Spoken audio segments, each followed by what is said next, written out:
Assalamualaikum warahmatullahi wabarakatuh.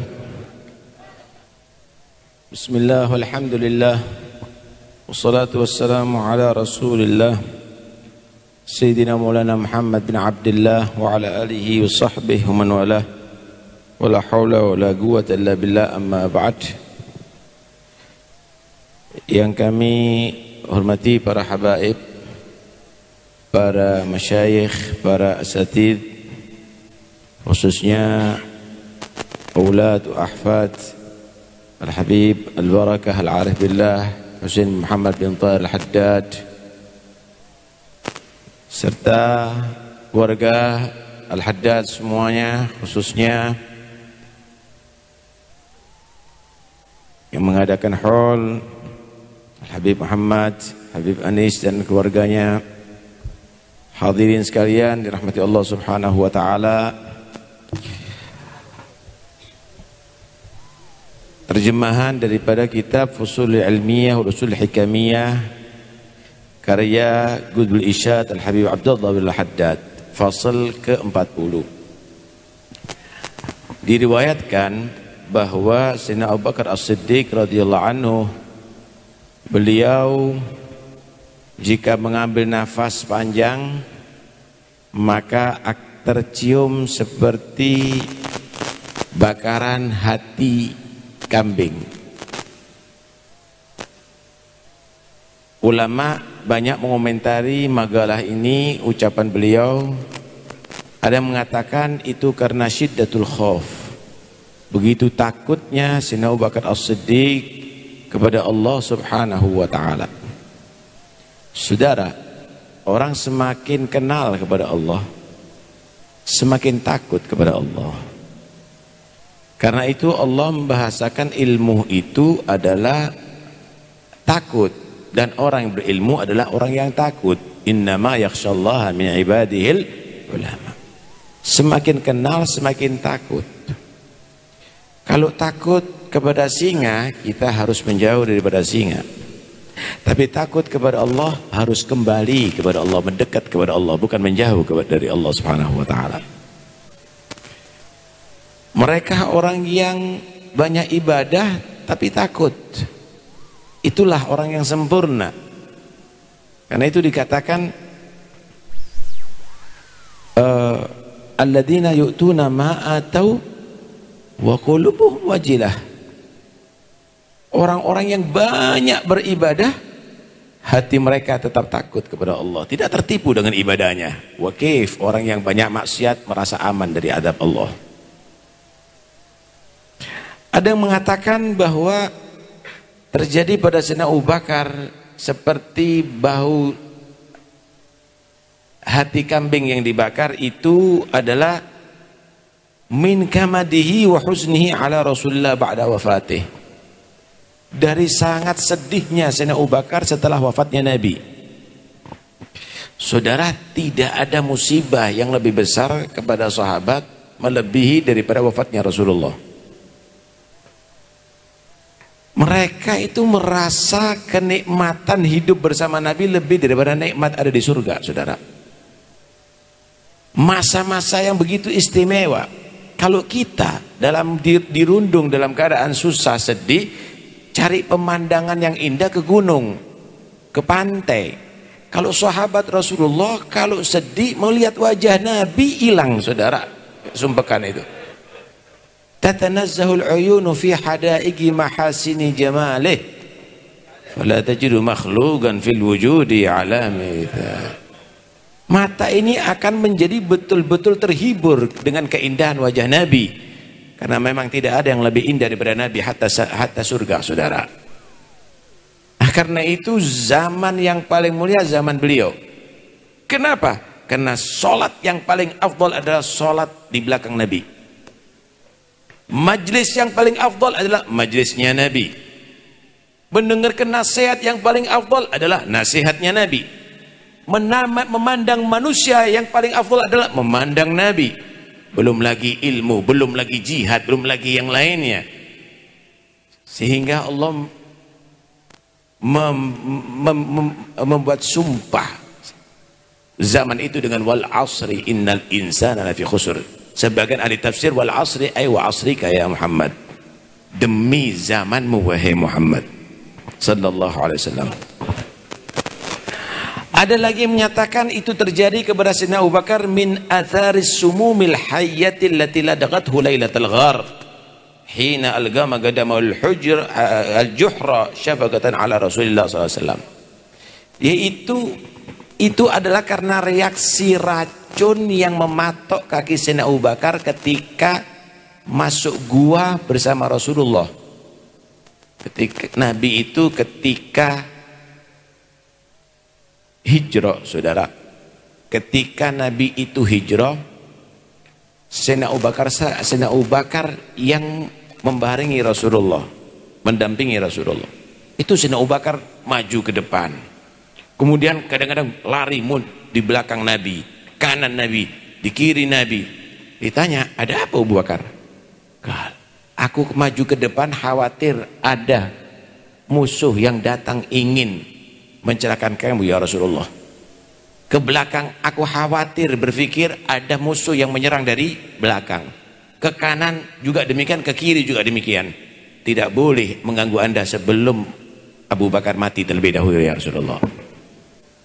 Ketika masuk gua, Nabi sallallahu alaihi wasallam diperintahkan oleh Sayyidina Abu Bakar untuk berhenti dulu. Beliau masuk. Semua lubang-lubang dirobek daripada serban Sayyidina Abu Bakar untuk ditutup, khawatir ada yang mengganggu Rasulullah. Setelah aman, Nabi diperintahkan masuk. Ketika masuk dan Nabi SAW lelah tertidur, ada satu lubang yang belum dikasih sama Sayyidina Abu Bakar, dan itu tidak mungkin akan ditutup dengan kain karena Nabi sudah tidur ada di pangkuan Sayyidina Abu Bakar. Akhirnya kaki beliau yang dibuat untuk menyumbat itu lubang. Beneran di situ ada ular yang berbisa, saudara. Dan situ menggigit Sayyidina Abu Bakar As-Siddiq. Itu terjadi sampai Nabi bangun. Tidak mau membangunkan Rasulullah dan dia rela digigit dengan ular yang berbisa. Sebagian ulama menyatakan ular itu bukan ingin mengganggu Nabi, tapi ular itu merasa dihalangi oleh kaki Sayyidina Abu Bakar karena ingin keluar dan bertemu dan melihat kepada Rasulullah.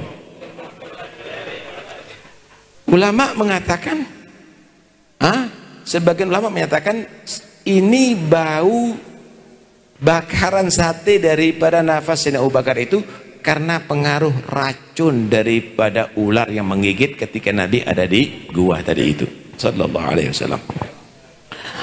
Ada lagi yang menyatakan karena Sayyidina Abu Bakar memakan makanan yang sudah diracun bersama salah satu temannya yang bernama Al-Harith.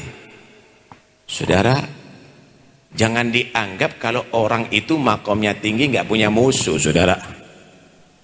Setiap orang itu mendapatkan makom yang tinggi banyak musuhnya, semakin banyak musuhnya. Ma min waliyin kamilin, ma min nabiyyin aw waliyin kamilin humilat lahu rayatu illa udi. Tidak ada nabi atau wali yang sempurna itu yang dia diberikan bendera kepemimpinan kecuali banyak musuhnya, banyak dimusuhi, saudara. Sekelas Sayyidina Abu Bakar As-Siddiq, beliau dimusuhi. Tahu nggak rencana pembunuhan orang seperti Sayyidina Abu Bakar? Bahkan nanti Sayyidina Umar juga begitu, Sayyidina Ali juga begitu, Sayyidina Utsman juga begitu, Sayyidina Ali juga begitu. Nanti akan diceritakan di sini. Dimusuhi, diracun, dimakan, itu nggak tahu dimakan. Kebetulan Al-Harith ini temannya Sayyidina Abu Bakar, dia mengetahui ilmu tentang pengobatan. Dia merasa ini makanan diracun oleh Abu Bakar, dan ini racun memang nggak langsung spontan buat mati. Ini bereaksi sampai setahun. Nanti setahun kita akan mati bersama gitu. Karena kita makan di waktu yang bersama. Beneran dalam waktu sehari dua-duanya meninggal dunia, Sayyidina Abu Bakar dan Al-Harith tadi itu. Karena itu jangan nanti merasa kok ana dimusuhi, kenapa? Ya, ente kalau hidup di atas dunia, ahasiban nasu ayyaqulu amanna ayutraku ayyaqulu amanna wa hum la yuftanun. Ente kira orang itu dibiarkan cukup mengaku sebagai orang beriman, tidak diuji oleh Allah? Nggak bisa. Sebelum kita para anbiya juga diuji, ujiannya juga luar biasa. Jangan orang-orang sekelas kita, sekelas seperti Sayyidina Abu Bakar, bahkan sekelas para nabi. Nabi Muhammad mau dibunuh, Nabi Yahya terbunuh, Nabi Zakaria terbunuh, dan banyak para anbiya yang dibunuh. Karena itu ya, kalau Anda kosong daripada musuh, jangan-jangan Anda bukan orang yang dipilih oleh Allah Subhanahu wa taala. Kemudian karena itu Sayyidina Abu Bakar As-Siddiq ketika sakit parah mendekati kematiannya, orang menyatakan alanat ulakat tabib, aku panggilkan dokter ya untuk ngobati kamu wahai Abu Bakar. Sayyidina Abu Bakar tahu bahwa ini adalah tidak bisa diobati. Kalau yang pertama adalah karena takutnya kepada Allah, ini bukan karena penyakit. Yang kedua karena rindunya kepada Rasulullah SAW, ini bukan penyakit. Yang ketiga karena racun daripada ular, dan itu adalah sudah sekian lama, setahun. Apalagi karena makanan yang diracun. Sayyidina Abu Bakar menjawab apa? At-tabibu amradoni. Allah itu yang memberikan aku sehat. Karena manusia itu jangan menisbatkan yang tidak baik kepada Allah ta'adduban, karena beradab kepada Allah. Wa idza maritu fahuwa yashfin, bukan wa idza amradani fahuwa yashfin. Kalau aku sakit, dia Allah memberikan aku kesembuhan. Allah yang menghendaki aku ini sekarang sakit, aku ridho. Ini maqamur ridho, saudara. Ini adalah maqamur ridho. Nah, kalau kita mencapai maqamur ridho, kita akan menikmati apa yang ditakdir oleh Allah. Kita akan menikmati apa yang ditakdir oleh Allah Subhanahu wa ta'ala. Bukan keluhan, bukan rintihan, tapi senyuman. Darbul habib mahbub, pukulan daripada kekasih itu adalah tanda kemesraan, saudara. Orang kalau dicubit sama orang yang dicintai, itu bukan karena untuk menyakiti, tapi itu adalah menyapa, dan itu akan disambut dengan senyuman. Begitulah yang terjadi kepada para aulia Allah, orang pilihan Allah. Ketika mendapat ujian, dia senyum karena dia mengetahui yang memberikan ujian itu bukan membenci, tapi itu adalah bentuk kecintaan kepadanya. Idza ahabballahu 'abdan ibtalah. Masya Allah. Kemudian ketika beliau sebelum meninggal, beliau berpesan, ini yang aku miliki semuanya aku serahkan ke Baitul Mal.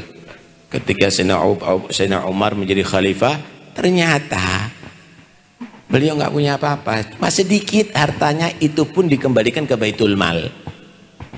Ini kalau kadang-kadang pemimpin desa ini hartanya berlimpah, kok bisa ya?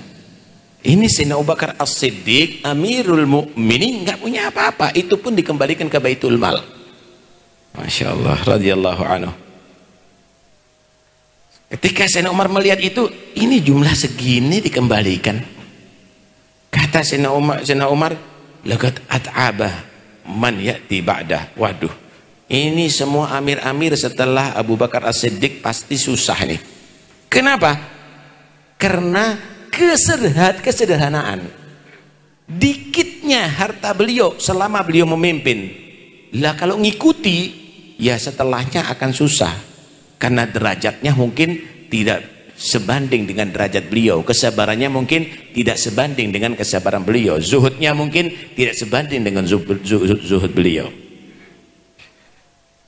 Adapun Sayyidina Umar bin Khattab radhiyallahu anhu, Sayyidina Umar bin Khattab selama beliau memimpin tidak makan daripada makanan mewah. Yang dimakan khubzus syair, roti dari gandum yang kasar, saudara. Bukan khubzul bur, syair, tingkatan yang bukan kelas tinggi. Padahal beliau Amirul Mukminin. Nah, kalau kita kan enggak, karpetnya aja yang paling mahal.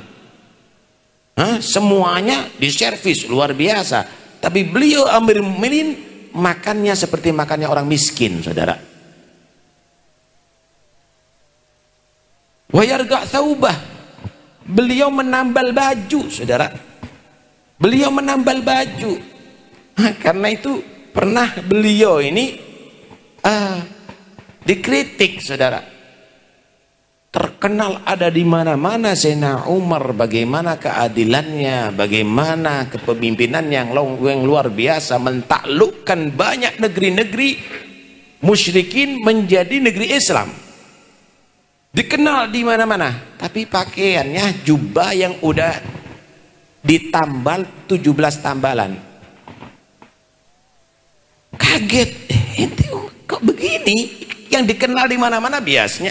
Kalau kita kan apalagi kalau ada di majelis bajunya zen, sarungnya yang bagus. Ini bukan amir nih. Tapi beliau tidak. Dan dia tidak malu. Ditanya, kenapa Anda pakaian begini? Kenapa tidak berpakaian yang layak dengan Anda? Beliau menyatakan, nahnu qaumun a'azzanallahu bil Islam, fala natlubul izza min ghairihi. Kami ini umat yang dimuliakan dengan Islam kami, bukan pakaian, bukan ekonomi atau yang lainnya. Kami dimuliakan karena keislaman kami. Karena itu kami tidak mencari kemuliaan selain Islam. Akhlak, ibadah, itu yang akan bisa muliakan umat Muhammad. Bukan penampilan mobil, bukan penampilan pakaian, bukan penampilan diri. La, takwanya kamu, taatnya kamu. Begitu yang harus dislogankan. Jangan nanti mobil dinas yang dipikirkan dulu. Pesawat itu, pesawat ini, takwanya kamu, taatnya kamu. Kamu menjadi umat Islam itu dimuliakan karena Islamnya kamu, bukan karena hartanya kamu, bukan karena kedudukan kamu, tapi karena keislaman kamu. Radhiyallahu anhum. Sejarah Sayyidina Umar sangat dikenal, saudara. Beliau itu kadang-kadang dalam sholatnya membaca ayat. Sayyidina Umar itu kalau sudah membaca ayat betul-betul takut kepada Allah. Itulah orang beriman. Wa idza dzikrallahu wajilat qulubuhum wa idza tuliyat alaihim ayatuhu zadatuhum imana wa ala rabbihim yatawakkalun. Orang beriman itu kalau menyebut nama Allah tidak santai, hatinya takut, langsung dia paham ini bukan, ini nama yang menguasai alam semesta, yang menciptakan kita semuanya, yang menciptakan surga dan yang menciptakan neraka. Dia takut hatinya.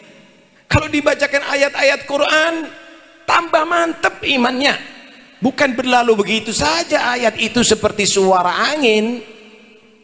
Dan tawakalnya besar kepada Allah SWT. Itu orang beriman, saudara. Sayyidina Umar bin Khattab ini kalau sudah dibacakan ayat Quran berhenti semuanya, hatta emosi teredam. Dan itu mulai beliau masuk Islam.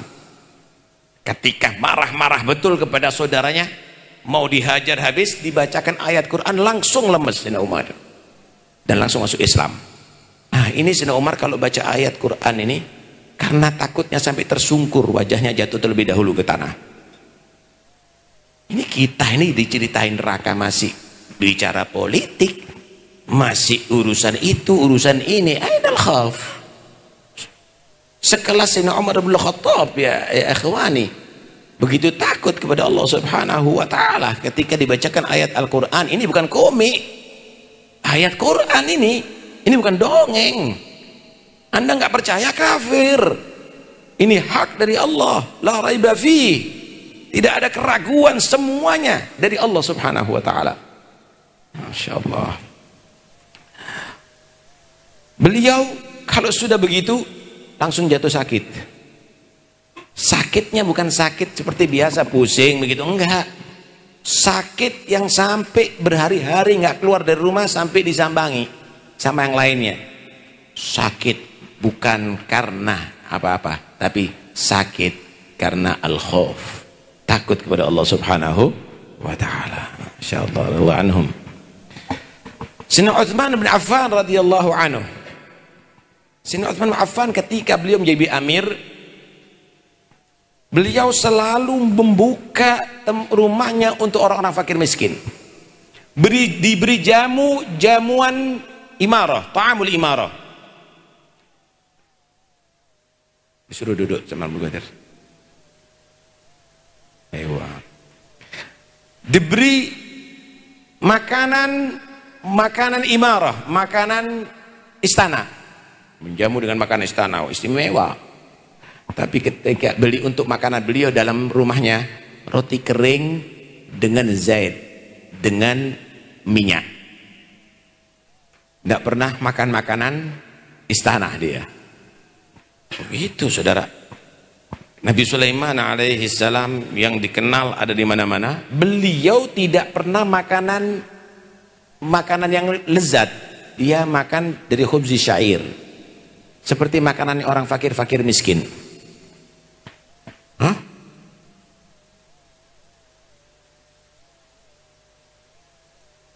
Ketika beliau sudah dikepung sama buroh, orang-orang yang mau menggulingkan pemerintahan beliau, rumahnya udah dikepung. Dan jadi Sayyidina Umar itu ketika dikepung, Sayyidina Utsman ketika dikepung rumahnya, Sayyidina Utsman itu mimpi Rasulullah. Bertemu dengan Nabi, wahai Utsman, kalau aku doakan kamu selamat, kamu akan selamat. Tapi kalau kamu berkenan buka puasa bersama aku di surga, siap-siaplah besok. Sayyidina Utsman puasa, pakai celana panjang karena khawatir terbuka auratnya. Ada di situ beliau memilih untuk mempertahankan khilafah. Mereka mengepung sampai akhirnya mereka naik pagar rumah. Ketika sampai kepada Sayyidina Abu Bakar, Sayyidina Utsman bin Affan, beliau membunuh Sayyidina Utsman bin Affan dalam keadaan beliau membaca Al-Quran. Darah beliau mengalir kepada ayat Al-Quran, fasayakfikahumullah wa huwas sami'ul alim. Beliau lebih memilih untuk bersama Nabi, saudara. Dia tidak memilih karena untuk menjadi seorang amir. Dia menjadi seorang amir bukan karena ambisi nafsu, tetapi beliau pertahankan itu karena menjadi pilihan dari Nabi dan menjadi sebab beliau mati dalam keadaan baca Al-Quran, dalam keadaan puasa, saudara. Dalam keadaan puasa radhiyallahu anhu. Ketika beliau berdarah-darah, beliau masih bisa diselamatkan saat itu. Beliau ternyata berdoa, Allahumma jma' ummata Muhammad. Ya Allah, satukan umat Muhammad. Ya Allah, satukan umat Muhammad. Abdullah bin Salam dan sebagian para sahabat menyatakan, "Lau lam yad'u bi anna Allah yajma'ul ummah lam tasmi'ul ummah ba'dah." Kalau Sayyidina Utsman ini terkenal doanya diijabahi oleh Allah. Kalau bukan karena Sayyidina Utsman mendoakan supaya umat ini tetap bersatu, mungkin tetap umat ini tidak pernah bersatu setelah beliau sampai akhir zaman. Orang sudah dizalimi, sudah dibunuh, dia tidak pernah dendam di akhir umurnya, tetap dia mendoakan, ya Allah, umat Muhammad tetap satukan ya Allah. Ini kadang-kadang kita punya perasaan sedikit aja, dendamnya setengah mati, 7 turunan mudah nggak selamat. Allah mal'un, Allah yagla'u, Allah yal'anu. Lihat ini bagaimana Sayyidina Utsman bin Affan. Masya Allah radhiyallahu anhu. Adapun Sayyidina Ali bin Abi Thalib karramallahu wajhah, beliau disifatkan bagaimana seorang yang ketika ditanya sama Muawiyah tentang Sayyidina Ali, ini Dirar ditanya kepada Muawiyah, sifli Aliyan, coba sifatkan Ali bin Abi Thalib. Beliau meninggal sudah Sayyidina Ali. Maka si Dirar ini ya khawatir, jangan-jangan kalau jujur nanti dia akhirnya menjadi malapetaka. Afini ya Amirul Mukminin. Maka Muawiyah menyatakan, nggak bisa, kamu harus terangkan yang jujur. Maka diterangkan sama si Dirar ini. Fakana radhiyallahu anhu ba'idal mada syadidal guwa yaqulu faslan wa yahkumu adlan wa yu'jibuhu min at-ta'am ma khashin. Ini Ali bin Abi Thalib ini tidak senang dengan kehidupan yang norak di dunia ini. Beliau Sayyidina Ali bin Abi Thalib ini kalau bicara jelas. Kemudian Sayyidina Ali ini kalau menghukum adil. Beliau itu paling seneng makan makanan yang kasar, makan makanan yang murah.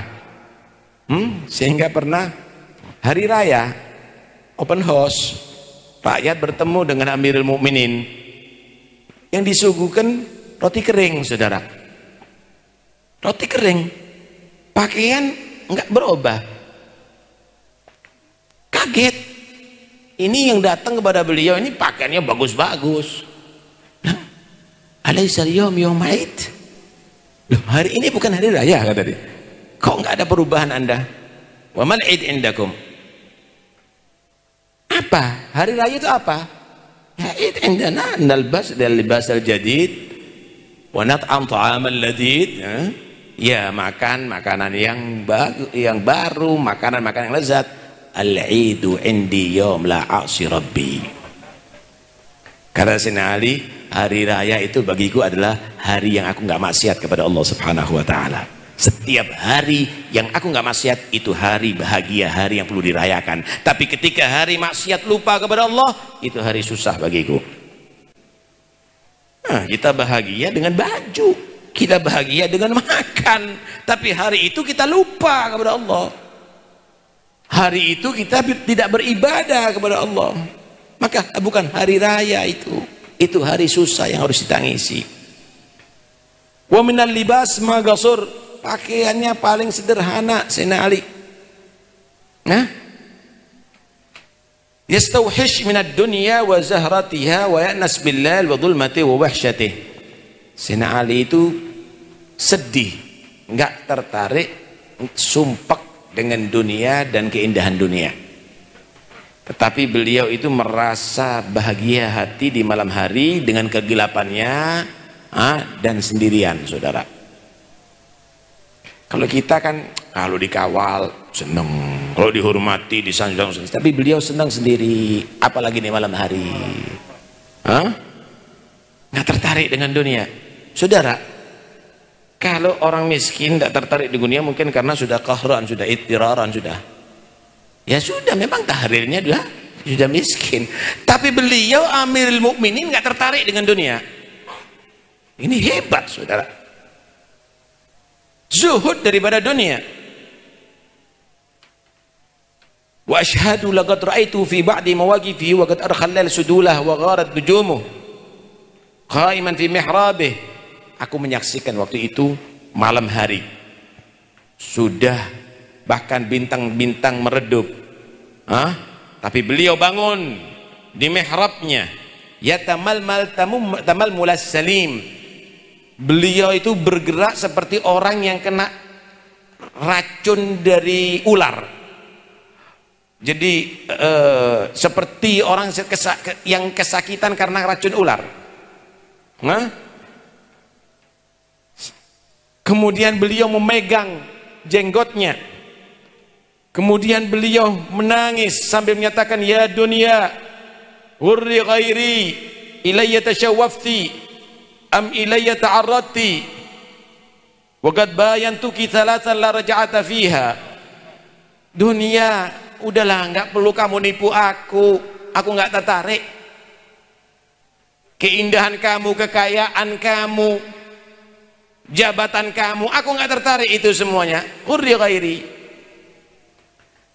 Kamu muncul-munculkan diri, nampak-nampakkan diri kepada aku, kamu menyodorkan diri kepada aku enggak tertarik. Aku sudah talak kamu 3 kali, dan enggak aku akan pernah rujuk untuk selamanya kepada kamu. Fa umruki qasir, dunia umur kamu itu pendek. Wa qadruka hagir, nilai kamu hina. Wa khataruka azim, resikonya kamu, bahayanya kamu besar. Min qillatiz zat, ya Allah, aduh, hidup di dunia ini kok sedikit bekalnya untuk akhirat. Seperti beliau masih menganggap amalnya sedikit. Kita ini sudah merasa hebat, wah jadi dai, jadi ustadz, jadi alim. Mana dakwah kita? Saudara, kita menikmati dakwahnya orang dulu. Kalau orang dulu menemui orang-orang yang nggak ngerti agama, orang dulu menemui orang-orang yang nggak seneng, nggak ngerti. Habaib, kalau kita nemui orang yang sudah seneng, tinggal dicium tangan, dikasih makanan yang lezat, itu dakwah. Kita menikmati dakwah. Lihat Habib Muhammad bin Thahir dari negeri, dari kota ke kota ke kota ke kota, ngundang orang dijamu untuk diajari agama. Bukan dia dijamu, tapi beliau menjamu. Setelah ngerti agama, pindah ke daerah lain, pindah ke daerah lain, sampai ada di Tegal, hanya belasan hari meninggal dunia di sana. Bukan menikmati dunia, bukan mendapat hasil. Ini kalau kita datang ke satu daerah, seluruh daerah harus kerja, urunan buat makanan, jemput, kemudian kasih berkat, kasih amplop. Tuh, lihat mereka datang nggak ngerepoti orang, malah mereka repot untuk menjamu orang. Radhiyallahu anhum. Sedikit bekal kami, wa bu'dit thariq, jauh perjalanan kami. Saudara, mau ke akhirat itu berapa tahun? Berangkat haji 40 hari, tapi nyelengi bekal itu bertahun-tahun.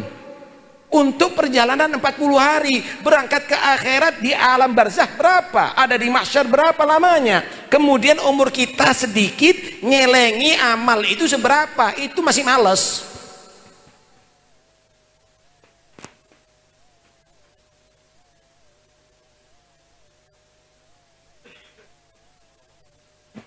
Wa wahsyatis safar. Saudara, apa sih risikonya orang haji? Apa risikonya nanti di alam barzakh? Apa risikonya nanti ada di mahsyar?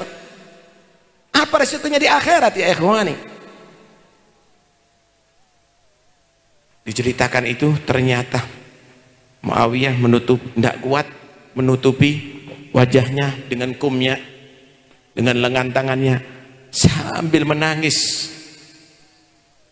bercucuran air mata Muawiyah, sambil menyatakan, rahimullah Abul Hasan, kana wallahi kadzalik. Semoga Allah merahmati Abul Hasan. Betul apa yang kamu katakan, itulah Ali bin Abi Thalib. Masya Allah. Begitu saudara. Beliau belum pernah, beliau radhiyallahu anhu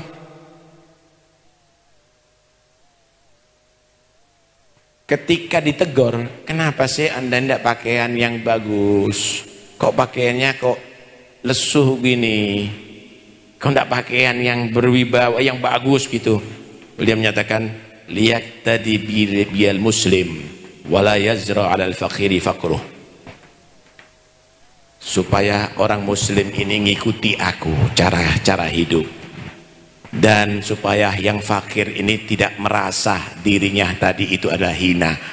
Aku harus berpenampilan seperti orang fakir, dan begitulah orang kalau dihormati ngikuti cara ini, hidup seperti orang fakir itu tidak terhina, asal zuhud saudara. Masya Allah, untuk dicontoh, karena itu hati-hati yang disebut ustadz nih, yang disebut dai ini, hati-hati, kamu tuh dipandang oleh orang banyak ribuan, omongan kamu tuh didengar oleh orang ribuan. Lah kalau omongnya kamu itu adalah porno, diikuti nanti sama muridnya antum, diikuti nanti sama orang-orang awam. Kalau pakaian kamu nggak benar, diikuti nanti. Tampillah yang bagus untuk diikuti. Asy-Syekhul Kamil huwa alladhi yad'u bi fi'lihi qabla magalih. Guru yang bagus itu dakwahnya lewat akhlaknya dulu, perbuatannya, baru ucapannya. Bukan karena di mimbar atau di mik. Kalau di sini qala Rasulullah, tapi amalnya bertentangan dengan itu semuanya. Hujjah ilmu hujjah alaih la hujjalah. Dia akan celaka justru dengan ilmunya dan dakwahnya. Begitulah cara hidup mereka. Kalau kita bahas tentang sahabat-sahabat yang lainnya panjang saudara. Karena itu kita perlu mempelajari ini semuanya untuk kita tahu diri. Jangan nanti kita sok kritik Abu Bakar, kritik Sayyidina Umar, kritik Sayyidina Utsman, kritik Sayyidina Ali. Man anta? Siapa kamu? Inti baca hadis setiap hari berapa kali? Inti baca Quran berapa kali? Inti bela Islam berapa kali? Inti dakwah sama anaknya kamu kadang-kadang nggak becus. La anaknya kamu ahli Quran wala ahli jamaah, inti takallam alaihim, inti bicarakan mereka semuanya. Man antum? Siapa kamu?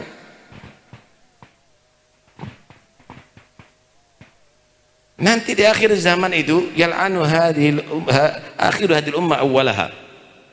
Di akhir zaman itu nanti ternyata akhir umat ini mencaci, melaknat umat-umat yang pertama. Apa ini? Ini ilmiah. Bughdu sahabah ilmiah. Bughdu ahlil bait ilmiah. Ilmiah itu kalau kamu tadi itu semakin takwa, semakin takut kepada Allah, semakin mahabbah kepada ahli bait, semakin mahabbah kepada sahabat, semakin tahab bainal muslimin, semakin saling cinta kepada kaum muslimin. Hadza wal ilm. Tampil cacian terhadap para sahabat, cacian terhadap ahli bait Nabi, ilmiah. Hada ainul jahl. Ini kebodohan yang nyata saudara. Karena itu ya memang di akhir zaman ini la taqumu sa'ata hatta yurfa'u fihi al-ilm wa yadhhara al-jahlu. Di hari tidak datang kiamat sehingga ilmu ini diangkat oleh Allah. Nampak kebodohan. Kebodohan itu bukan karena ilmu nahunya, bukan. Karena ceramahnya, bukan.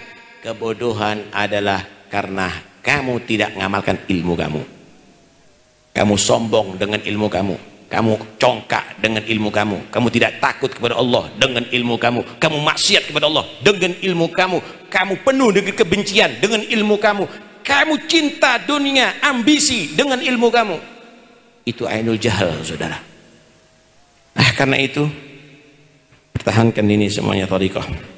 Minta kepada Allah wa amitna fi tariqatihim wa ma'afatin minal fitan. Ya Allah, matikan aku tetap dalam thariqah mereka dan selamat daripada semua fitnah ini semuanya.